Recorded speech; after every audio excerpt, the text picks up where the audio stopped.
In the summer of 2021, a woman named Ashley logged into her computer at 8:47 in the morning, opened her work email, typed out a 2-sentence resignation letter, and hit send.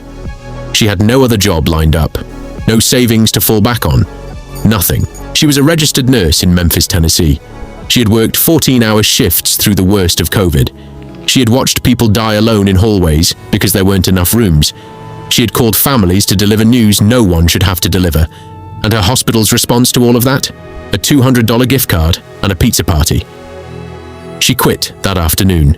Now here's the thing. Ashley was not alone, not even close. In 2021, over 47 million Americans quit their jobs. Voluntarily.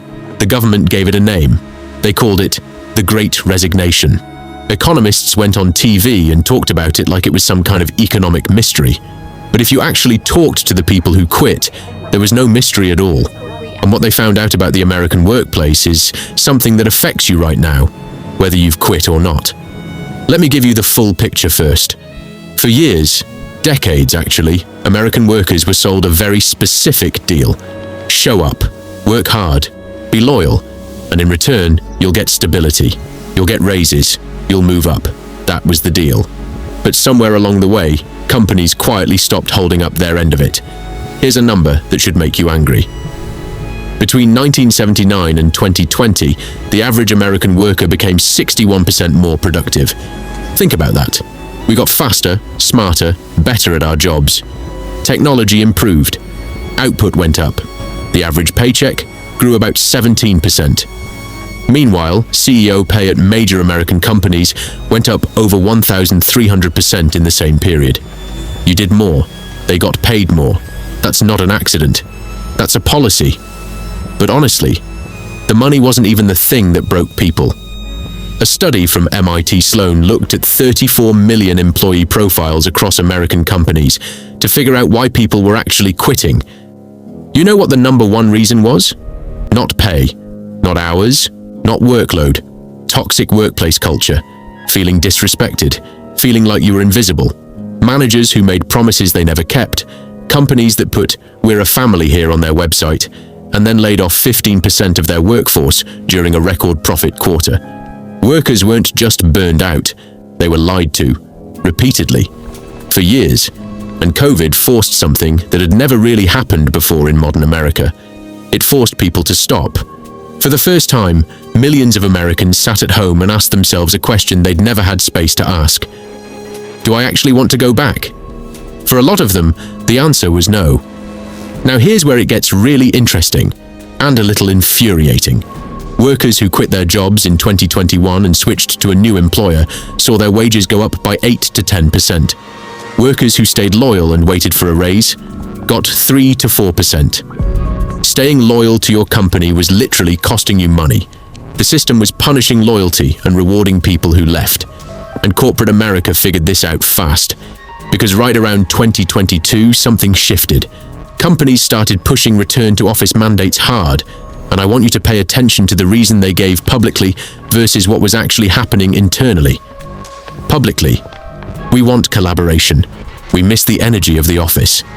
Internally, leaked documents from multiple Fortune 500 companies showed HR teams were specifically told to make remote work arrangements uncomfortable enough that employees would quit on their own. You read that right. They didn't want to fire people. Firing costs money, severance, unemployment claims, legal risk. So instead, they made staying unbearable, hoping workers would leave voluntarily. It wasn't the Great Resignation. It was a manufactured exit, and workers walked right into it. So, what actually happened to all these people who quit? Some found better jobs, some started their own thing, some took a pay cut to work somewhere that actually treated them like a human being and said it was worth every dollar. But a lot of them ran straight into a new problem, because the same companies that drove them out were now the ones hiring, and they'd learned from 2021.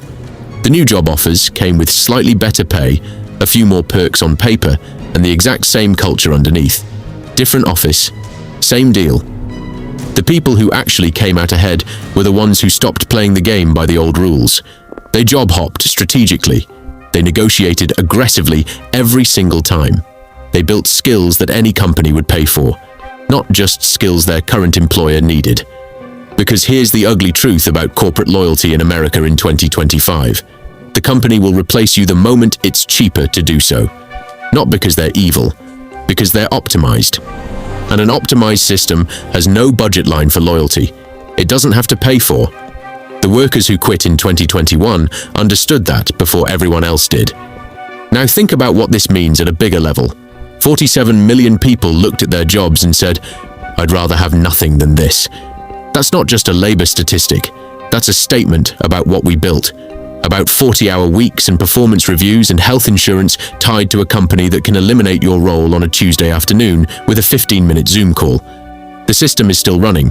The quit rate is still above pre-pandemic levels in healthcare, retail, and food service. Teachers are leaving mid-school year. Nurses are walking off floors. And every time it happens, some economist goes on TV and calls it an anomaly. It's not an anomaly. It's a verdict. Millions of Americans looked at the deal they were offered and decided it wasn't worth it anymore. The question nobody in a boardroom wants to answer is a simple one. What are you going to do differently to make them want to come back? So far, mostly nothing.